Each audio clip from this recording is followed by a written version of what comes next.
मैं हूँ आशीष हासटकर और आप देख रहे हैं स्टडी विथ निधि। और वीकली करंट अफेयर्स की श्रृंखला में ये दूसरा वीडियो है हमारा पार्ट 2। 22 से 29 नवंबर के बीच जो घटनाएं हुई हैं उसके पार्ट 2 है ये। पार्ट 1 अपलोड हो चुका है, देख सकते हैं आप। पार्ट 2 में आइए देखते हैं रक्षा एवं युद्धाभ्यास क्षेत्र में क्या कुछ हुआ है।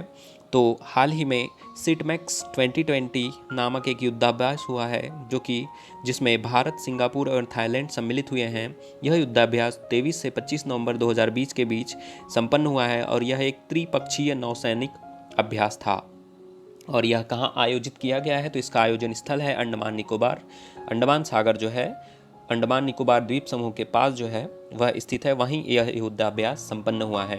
कोविड-19 प्रतिबंधों के कारण इसमें समुद्र में नॉन कॉन्टैक्ट फॉर्मेट में यह आयोजित किया गया है। आइए देखते हैं नेक्स्ट घटना है। डीआरडीओ ने दी भारी टॉर्पीडो वरुणास्त्र को हरी झंडी। रक्षा अनुसंधान एवं विकास संगठन द्वारा भारी वजन वाले टॉर्पीडो वरुणास्त्र को हरी झंडी दिखाई गई है। इसे मंजूरी दे दी गई है ताकि नौसेना अब इसका उपयोग कर सके। इसका विकास भारतीय नौसेना की विशाखापट्टनम इकाई द्वारा बीडीएल द्वारा किया गया है। और वरुणास्त्र क्या है, तो यह किसी भी एक जहाज से लॉन्च किया जाने वाला विद्युत चलित भारी भरकम एंटी सबमरीन टॉर्पीडो है। और इसकी क्षमता जो है शांत पनडुब्बियों को निशाना बनाने में यह सक्षम है। और टॉर्पीडो क्या होते हैं, तो ऐसे हथियार जो कि जल में पनडुब्बियों एवं सबमरीन्स को विस्फोट के द्वारा नष्ट कर सकते हैं, ऐसे हथियार टॉर्पीडो कहलाते हैं। और भारतीय नौसेना के प्रमुख टॉर्पीडो जो हैं यहाँ पर ध्यान से देखिएगा, Takshak, advance light torpedo, Shaina, smart और वरुणास्त्र, ये भारतीय नौसेना के प्रमुख टॉर्पीडो हैं।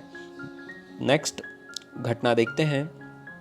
भारत ने किया सुपरसोनिक मिसाइल ब्रह्मोस का भारत द्वारा 24 नवंबर 2020 को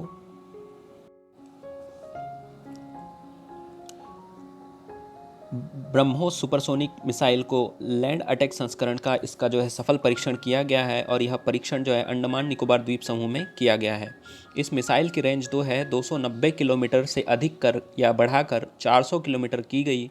और इसकी गति में भी वृद्धि की गई है जो कि 2.8 मैक है, जो कि ध्वनि से 3 गुना अधिक गति से मार कर सकती है। ब्रह्मोस मिसाइल जो है यह भारत एवं रूस द्वारा संयुक्त रूप से निर्मित की गई है। और यह एक सुपरसोनिक क्रूज मिसाइल है। इसका नामकरण भारत की ब्रह्मपुत्र एवं रूस की मस्कोवा नदी के नाम पर किया गया है। और इसकी विशेषता यह है कि यह विश्व की सबसे तेज एंटी शिप क्रूज मिसाइल में से एक है। नेक्स्ट देखते हैं घटना खेल एवं खेलकूद समसामयिक खिलाड़ी में क्या है। तो सबसे पहली घटना है फिट इंडिया स्कूल वीक कार्यक्रम का शुभारंभ 2020 में किया गया है। देखते हैं क्या है इसमें। तो खेल मंत्री किरेन रिजिजू द्वारा फिट इंडिया स्कूल वीक कार्यक्रम का दूसरा संस्करण हाल ही में प्रारंभ किया गया है। और इसके माध्यम से फिट इंडिया स्कूल रैंकिंग का भी निर्माण किया जाना है। फिट इंडिया मूवमेंट क्या है, तो इसका आरंभ जो है 29 अगस्त 2019 को प्रधानमंत्री नरेंद्र मोदी द्वारा किया गया था। और आपको पता है दोस्तों, 29 अगस्त को ही राष्ट्रीय खेल दिवस मनाया जाता है, ध्यानचंद जी के जन्मदिवस के अवसर पर। नेक्स्ट घटना है भारतीय तीरंदाजी संघ को राष्ट्रीय खेल परिषद द्वारा मान्यता दी गई। और यह खेल और युवा कल्याण मामलों के मंत्रालय द्वारा भारतीय तीरंदाजी संघ AAI को राष्ट्रीय खेल प्राधिकरण NSF के रूप में अधिकार प्रदान किए गए हैं। और मंत्रालय द्वारा इसकी मान्यता 7 दिसंबर 2012 को समाप्त कर दी गई थी। अब इसे मान्यता दे दी गई है। अब इसमें चुनाव संपन्न हो सकते हैं और पद ग्रहण किए जा सकते हैं। नेक्स्ट खेलकूद से रिलेटेड घटना है। डेनियल मेदवेदेव ने ATP टूर फाइनल का खिताब जीता है। और यह पुरुष सिंगल्स में टेनिस में रूस के डेनियल मेदवेदेव ने ATP टूर फाइनल्स का खिताब जीता है। और लंदन में आयोजित इस मैच में उन्होंने ऑस्ट्रिया के डोमिनिक थियम को भी पराजित किया है। ये है हमारे डेनियल मेदवेदेव, इनका संबंध रूस से है। पुरुष डबल्स में देखें तो नीदरलैंड के वेस्ले कुलहाफ एवं क्रोएशिया के निकोला मैक्टिक द्वारा ऑस्ट्रिया के जर्गेन मेल्जर एवं फ्रांस के एडवर्ड रोजर वेस्लिन की जोड़ी को पराजित किया गया है। याद रखिएगा दोस्तों, इंपॉर्टेंट है।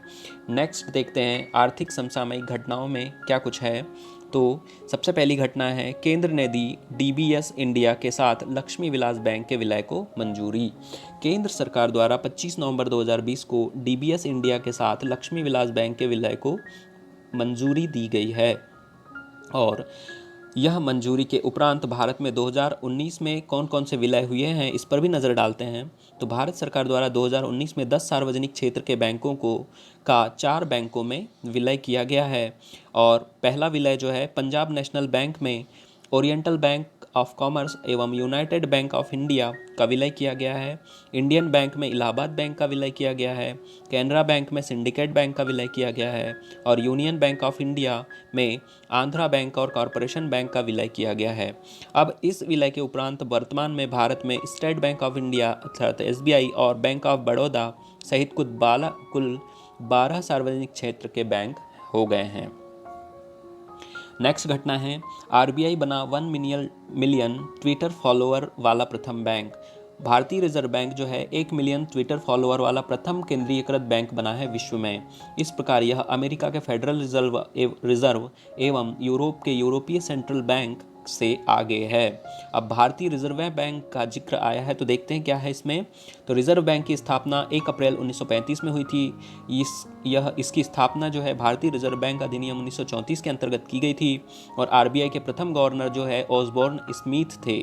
और यहाँ RBI के वर्तमान गवर्नर कौन है, तो शक्तिकांत दास जी हैं। और इसका मुख्यालय मुंबई में है। और इसका राष्ट्रीयकरण 1949 में पूर्ण रूप से भारत सरकार के स्वामित्व का बैंक बन गया है। इसका राष्ट्रीयकरण 1949 में किया गया था। नीति आयोग ने गठित किया उच्च स्तरीय पैनल। नीति आयोग ने उच्च स्तरीय पैनल गठित किया है क्यों, देखते हैं। तो भारत के शासकीय थिंक टैंक नीति आयोग द्वारा एक उच्च स्तरीय पैनल की स्थापना की गई है। और इसके 2 अध्यक्ष है ये VK सारस्वत नियुक्त किए गए हैं, जो कि वर्तमान नीति आयोग के सदस्य हैं। अब इसका गठन क्यों किया गया है, तो इसका उद्देश्य है हाइपरलूप प्रौद्योगिकी की तकनीकी और वाणिज्यिक व्यवहार्यता का पता लगाना इसका उद्देश्य है। याद रखिएगा दोस्तों, VK सारस्वत की अध्यक्षता में यह उच्च स्तरीय पैनल गठित किया गया है। और इसका उद्देश्य है हाइपरलूप प्रौद्योगिकी और तकनीकी और वाणिज्यिक व्यवहार्यता का पता लगाना। विज्ञान और प्रौद्योगिकी समसामयिक घटनाओं में आइए देखते हैं कौन कौन सी घटनाएं हैं। तो पहली घटना है, भारत ने प्रतिबंधित किए 43 ऐप। भारत सरकार द्वारा हाल ही में 43 मोबाइल एप्लीकेशंस को प्रतिबंधित कर दिया गया है। और इसमें अली एक्सप्रेस अलीबाबा का एक एप्लीकेशन है एवं अन्य चीनी एप्लीकेशंस को प्रतिबंधित किया है। कारण क्या है, तो सुरक्षा कारणों से यह प्रतिबंध लगाया गया है। नेक्स्ट है उमंग एप्लीकेशन। केंद्रीय इलेक्ट्रॉनिक्स एवं सूचना प्रौद्योगिकी मंत्री रविशंकर प्रसाद द्वारा चुने गए देशों हेतु उमंग एप्लीकेशन का अंतर्राष्ट्रीय संस्करण लॉन्च किया गया है। कौन सा एप्लीकेशन, तो उमंग एप्लीकेशन। इस एप्लीकेशन के 3 वर्ष पूर्ण हुए हैं और इस के उपलक्ष्य में इसका अंतर्राष्ट्रीय संस्करण लॉन्च किया गया है। उमंग क्या है, तो यह unified mobile application for new age governance, इसका फुल फॉर्म है उमंग का। और इसका उद्देश्य है अनेक सरकारी सेवाओं तक नागरिकों की पहुंच सुलभ करवाना। इस उमंग एप्लीकेशन का उद्देश्य है, बहुत इंपॉर्टेंट है। यह गवर्नेंस की दिशा में भारत सरकार का एक कदम है।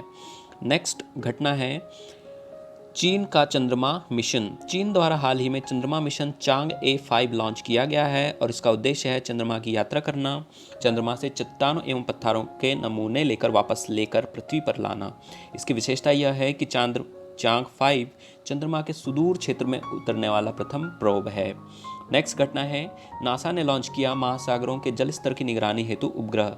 अमेरिकी अंतरिक्ष एजेंसी नासा द्वारा 21 नवंबर 2020 को महासागरों के जल स्तर में वृद्धि की निगरानी हेतु एक उपग्रह लॉन्च किया गया है ना, जो कि पृथ्वी पर जो ग्लेशियर्स हैं और ग्लेशियर्स की ग्रीन हाउस इफेक्ट के कारण या ग्लोबल वार्मिंग के कारण जो पिघल रहे हैं, उसके कारण समुद्र का जो जल स्तर है उसमें वृद्धि हो रही है। इस स्तर की वृद्धि का पता लगाने के लिए नासा द्वारा एक उपग्रह लॉन्च किया गया है। दोस्तों, हमारे द्वारा मध्य प्रदेश राज्य सेवा आयोग MPPSC 2020 के नए सिलेबस के अकॉर्डिंग नए नोट्स प्रिपेयर किए गए हैं और यह पूर्णतः डायग्राम, मैप एवं फ्लोचार्ट से सुसज्जित है। आपकी पढ़ाई में नए आयाम को जोड़ने के लिए नोट्स प्रिपेयर किए गए हैं। जो भी अभ्यर्थी इन नोट्स को प्राप्त करना चाहते हैं वो हमसे संपर्क कर सकते हैं। इनके सैम्पल नोट्स देखने के लिए हमारे डिस्क्रिप्शन बॉक्स में लिंक्स दे दी गई है ताकि आप गूगल ड्राइव से हमारी नोट्स डाउनलोड कर सके, सैम्पल नोट्स डाउनलोड कर सके और उसे देख सके कि क्या कुछ है इसमें, है ना। लोक सेवा आयोग की मुख्य परीक्षा से संबंधित ये जो स्वास्थ्य से संबंधित टॉपिक है वो भी प्रिपेयर्ड है, ताकि आप अब 2019 की जो मेंस की एग्ज़ाम होने वाली है उसके लिए मटेरियल प्राप्त कर सकें। आइए दोस्तों नेक्स्ट घटना देखते हैं चर्चित स्थान में। तो पहला चर्चित स्थान है स्कॉटलैंड।